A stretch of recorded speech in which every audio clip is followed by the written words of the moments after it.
The film starts with a somber scene in a hospital room. A girl named Hina Amano watches over her ill mother on a rainy day. She looks out the window and sees a ray of light shining on a specific location. Hina suddenly feels the urge to go to that location. When she arrives there, she comes across a torii gate, a structure commonly seen in Japanese shrines. She steps through it and gets transported high up in the sky. She sees fish-like creatures swimming in the air. Then she realizes she's falling down into the city before the scene changes. The next scene shows our 16-year-old protagonist, Hodaka Morishima, on board a ferry. He excitedly steps out into the front deck to bask in the rain. However, he slips and almost slides off the ship if not for the intervention of a man named Keisuke. Hodaka treats the older man to dinner to show gratitude for saving his life. After some time, the ship reaches Tokyo, and Kei gives Hodaka his business card before they part ways. Hodaka starts living inside an internet cafe while searching for a part-time job. Unfortunately, since he has no ID, no one is willing to hire him. As a result, Hodaka spends more time wandering about the city of Tokyo. One night he almost gets in trouble with the police. On the same night, he gets into an altercation with a bar owner who trips him and causes him to bump into trash bins. He discovers a gun while picking up the scattered trash and decides to keep it for no apparent reason. Hodaka becomes desperate and considers going to Kei's place to work for him. The night before he travels, he falls asleep at a local McDonald's. This is when he meets Hina for the first time. She gives him a hamburger for free. The next day, Hodaka takes a bus to Kei's business address. When he arrives at the place, he meets a woman named Natsumi, who he thinks is Kei's mistress. Kei comes home and explains to Hodaka the type of work he will be doing.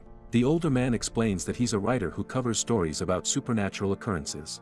After that, Kei sends Hodaka on his first assignment as a writing assistant. The next scenes are a montage of Hodaka's day-to-day life working for Keisuke. He goes on several trips with Natsumi to interview people about the existence of girls that could control the weather, aka Sunshine Girls. On one faithful day, Hodaka encounters Hina again. He sees her walking with two men who are trying to recruit her to work at a sketchy bar. Hodaka sees that Hina is uncomfortable, so he takes Hina's hand and runs away with her. The men give chase and eventually corner Hodaka. One of them tries to beat up Hodaka, but he pulls out the gun from his bag.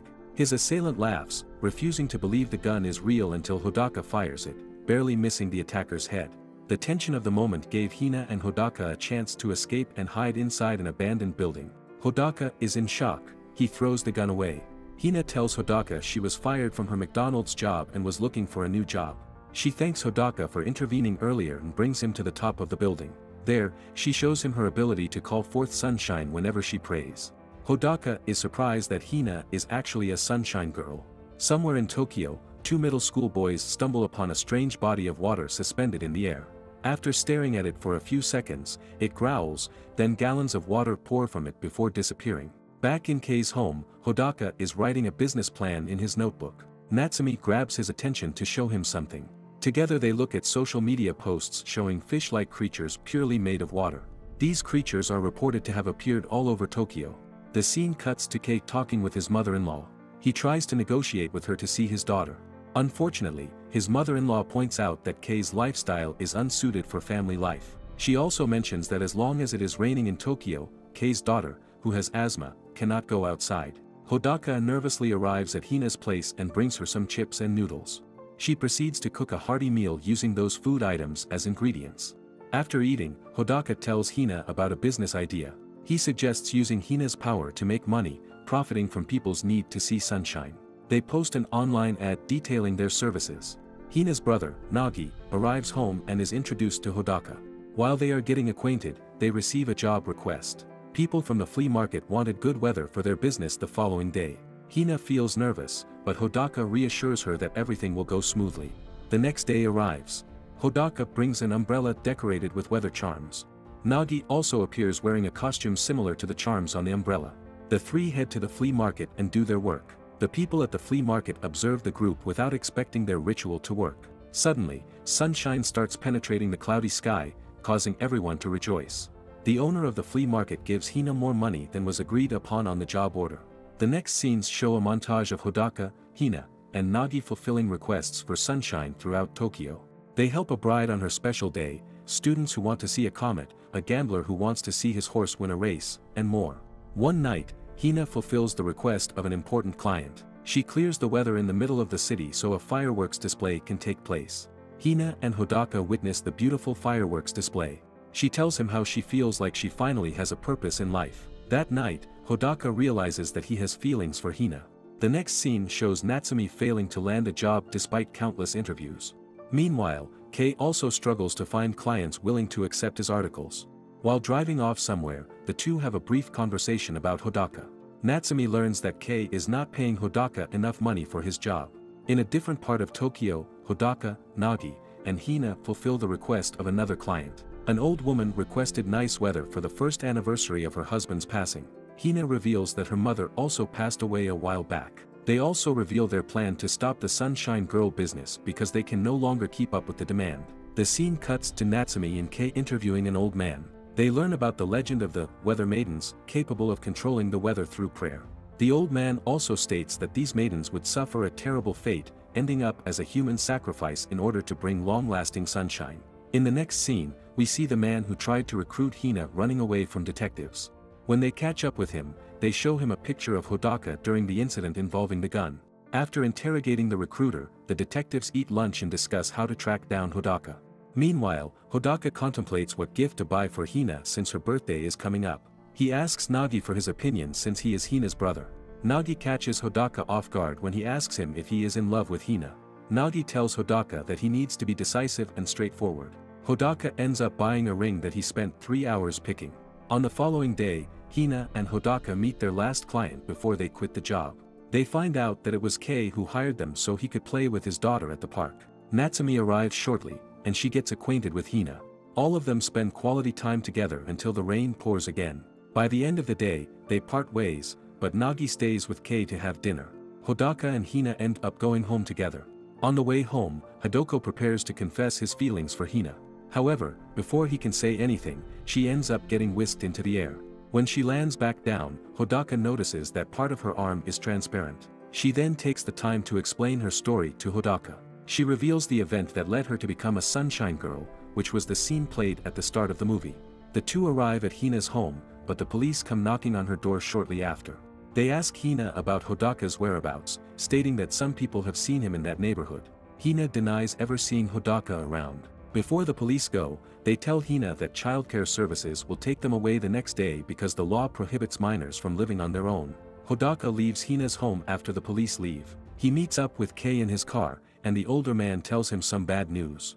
Kei fires Hodaka and tells him to go home or look for a new place to stay. Kei says that he could get arrested if the police find out he is letting Hodaka stay with him. He gives Hodaka a large sum of money as his severance pay. On the following day, Hodaka meets up with Hina and Nagi, and the three decide to run away together.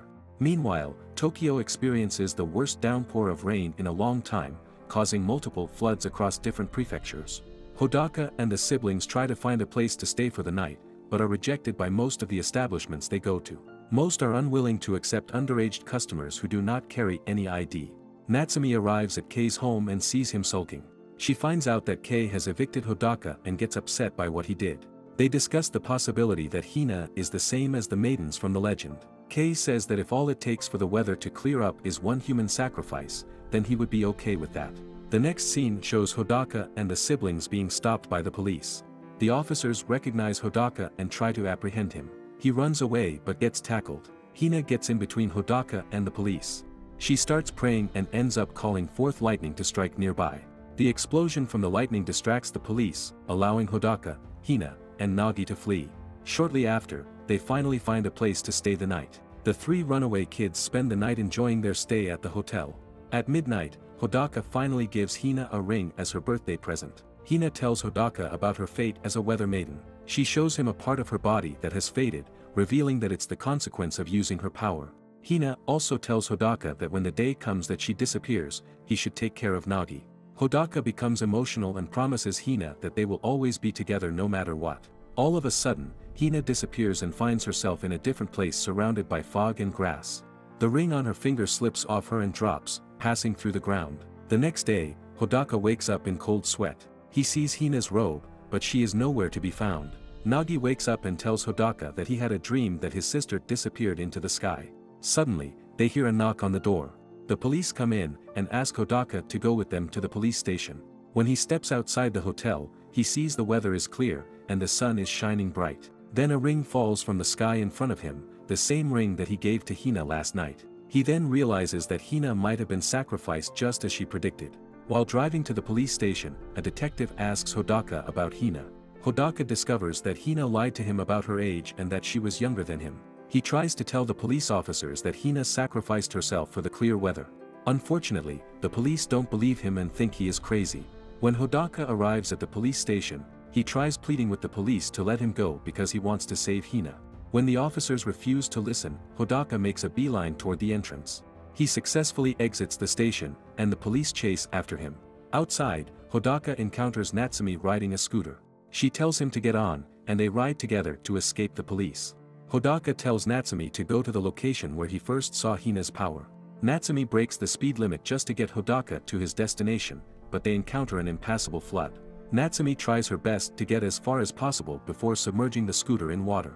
After that, Hodaka finds himself running along the nearby railway tracks. He never stops running, even when some people are calling his attention and telling him to stop. Hodaka eventually arrives at the place, but he meets Kei, who tries to stop him. He resists and ends up finding the gun he threw at that place. The police arrive and point a gun at Hodaka. During the standoff, Hodaka throws his gun to the side and tries to run, but the police quickly tackle him. Kei suddenly experiences a change of heart and decides to help Hodaka. Nagi also appears out of nowhere to help Hodaka escape. Hodaka successfully climbs to the top of the building and passes through the torii gate. Then, he suddenly finds himself high above the sky, falling. He sees a cloud resembling a whale that quickly devours him, transporting him to another place where he meets Hina. Hina and Hodaka reunite. He tells her to grab his hand, and they begin falling together. They get separated while falling but eventually manage to catch each other again. Hina begins praying, and the scene fades to white. Back at the building, the police officers arrest Kei. He looks up into the sky, and it suddenly begins raining heavily. Hodaka and Hina reappear asleep on the torii gate at the top of the building. Fast forward to 3 years, most of Tokyo is submerged underwater. Hodaka is back in his hometown and attends his high school graduation ceremony. We later find out that he was arrested 3 years ago and was under probation until he graduated high school. After graduating, he goes back to Tokyo to find Hina. Hodaka visits an old customer he met when Hina was still a sunshine girl. They talk about what happened in the past. The woman tells Hodaka that Tokyo was submerged in water hundreds of years ago, and it has returned to that state in the present. She expresses satisfaction with the current situation. Next, Hodaka visits Kei. The older man tells him about positive changes in his life but scolds the boy at the same time. Kei tells Hodaka to hurry up and go to Hina. Finally, Hodaka goes to where Hina lives, and he spots her praying in the corner of the road. He becomes emotional and calls out her name. They embrace each other, and Hodaka tells her that everything will be alright moving forward.